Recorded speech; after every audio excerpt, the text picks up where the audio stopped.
nós vamos falar sobre economia local, porque esta semana foi divulgado o desempenho da economia aqui de Caxias do Sul e está conosco a diretora do setor, né, diretora de Economia, Finanças e Estatística da Câmara de Indústria, Comércio e Serviços de Caxias do Sul, a Maria Carolina Gulo, que vai poder falar mais para a gente sobre essa questão do desempenho. Carol, boa tarde. Me diga uma coisa, Caxias já sente o impacto do coronavírus na economia? Olá, boa tarde, Melissa. Olha, na verdade, a gente pode dizer que o mês de março ainda é muito pouco, o impacto muito pequeno, né? Tendo em vista que as empresas, praticamente nós entramos no isolamento ali pelo dia 20, algumas empresas ainda trabalharam na sua parte administrativa, portanto, ocorreu faturamento ainda em alguns dias após o isolamento ou após a parada da produção, digamos assim, né?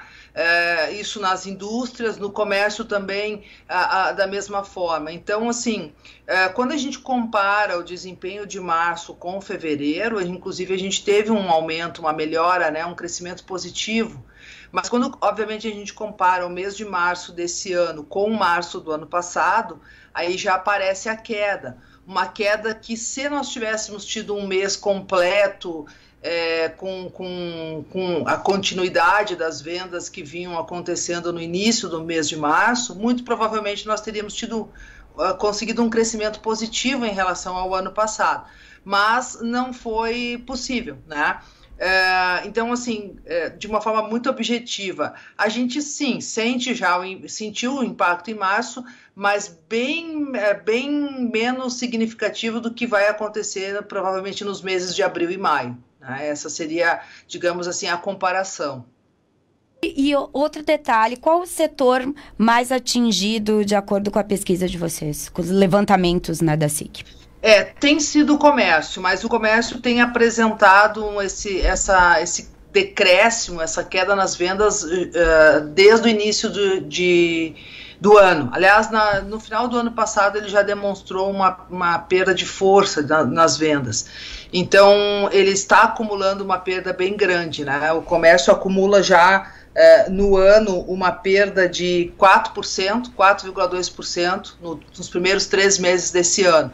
E de todos os 3 setores que a gente analisa, é o único que está negativo no ano, né? Os demais, a indústria empatou, está no 0 a 0, mas os serviços cresceu 3,9% de janeiro a março. Então, eu te diria que dos 3 segmentos, o que menos sentiu, o que menos sofreu o impacto foi serviços no mês de março, né? E no acumulado dos 3 primeiros meses, portanto, o nosso primeiro trimestre também. Serviços é o que ainda manteve números positivos para o trimestre e sentiu menos o mês de março. Foi um desempenho que foi razoável para o período e dada todas as questões que envolvem, né, os números que aparecem do mês de março.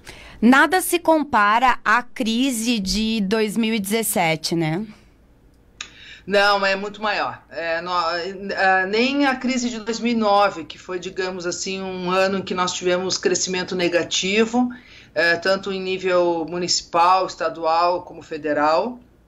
É uma crise muito diferente daquilo que vivemos lá a partir do final de 2008 e 2009, e que depois voltamos a viver com uma intensidade um pouco menor, um pouco diferente, que foi ali 2015, 2016, e com o início da recuperação para nós aqui em Caxias em 2017. É muito diferente e os números são muito mais fortes, né? São muito mais impactantes do que a gente teve naqueles momentos. Vocês representando, né, Carol, tu estando diretamente ligado à questão da economia, e isso a gente sabe que a crise econômica é mundial. Eu gostaria que tu fizesse agora uma avaliação, porque vocês estudam diariamente, enfim, e ficam por dentro o tempo inteiro, até para dar o auxílio ao empresário aqui da região, né? Como você avalia é muito ruim a gente projetar, porque não se sabe o que nos espera ainda. Mas, enfim, quais são as instruções, quais são as dicas que vocês passam para esses empreendedores, para esses empresários? Bom, nós temos tido algumas discussões nesse sentido, inclusive a SIC, enquanto instituição representativa, né, do setor do empresariado, na seguinte questão: a gente sabe o quão difícil é para os pequenos, para os empresários menores, de menor porte, conseguir se beneficiar das linhas de crédito que estão sendo oferecidas e até mesmo dos programas de ajuda que o governo tem lançado. Isso porque, via de regra, o que envolve financiamento envolve garantias, os bancos têm sido mais exigentes nessas garantias e acaba que os pequenos não conseguem se beneficiar, têm dificuldades de conseguir atender a essas garantias necessárias. O que tem se pedido é que o governo crie um tipo de mecanismo de um fundo garantidor desses empréstimos para ajudar e possibilitar que os pequenos, que sem dúvida são os que mais necessitam nesse momento, de ajuda financeira para manter o seu caixa, né? O maior problema para as empresas hoje é o fluxo de caixa, é a entrada de recursos em tempo e no valor necessário para honrar os seus compromissos. E por isso eles acabam tendo que, na falta desses recursos, fazer demissões, fazer ajustes nos seus custos que passam por demissões. Nosso maior mal são essas demissões. Quanto mais demissões nós tivermos, menos renda nós teremos circulando na economia e, portanto, mais demorada será a recuperação. Então, o que a gente recomenda é que seja feita todo o possível para negociar com os fornecedores, negociar prazo maior, tentar buscar essas linhas de créditos que o governo está oferecendo, viabilizar, né, na medida do possível com os bancos. Se não for possível com os bancos, trabalhar com os fornecedores, trabalhar prazos maiores para manter um fluxo de caixa razoável, né? Isso a gente tem pedido. E também verificar a possibilidade de se beneficiarem desses programas que estão sendo oferecidos no sentido da empresa pagar uma parte do salário e o governo pagar outra durante um tempo, né? Para que possam manter o emprego e, ao mesmo tempo, uma renda para essas pessoas, que somos todos nós, a comunidade, né? Que acaba sendo beneficiada com isso.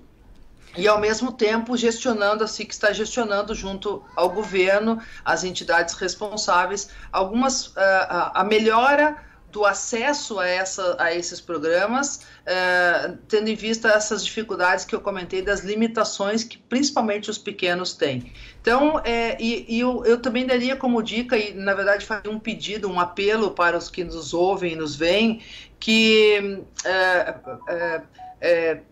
faça um esforço de comprar aqui, né, de comprar do local, de comprar do seu bairro, de comprar da sua cidade, para ajudar esses pequenos empresários a se manterem, a manter os seus negócios abertos, né? Ou seja, a gente tem que ter o cuidado, porque muitas vezes a gente compra online, por exemplo, e quando a gente compra online, muito provavelmente a gente não está comprando em Caxias, nem em Flores, nem em Farroupilha, nem em nenhuma cidade daqui. Nós estamos comprando num CNPJ sediado em outro estado. Então, nós estamos ajudando e contribuindo com outra cidade, com outro estado, com outra população. Então, o consumidor também tem esse poder de olhar e de escolher comprar perto da sua casa, comprar de um pequeno produtor rural, de um pequeno comerciante, né, de uma marca que tem fábrica aqui por perto, que possa ajudar a manter os empregos aqui na nossa região, na nossa cidade e, portanto, minimizar os estragos que essa pandemia está fazendo na atividade econômica. Tá certo. Nossa, uma excelente dica, não? Eu acho que é um incentivo aí para o nosso comerciante, para o nosso empreendedor local. Muito boa essa tua colocação. Muito obrigada, Maria Carolina Gula, ali, diretora de Economia, Finanças e Estatística da SIC Caxias. Muito obrigada e a gente volta a conversar. Eu que agradeço e uma boa semana a todos. Boa tarde.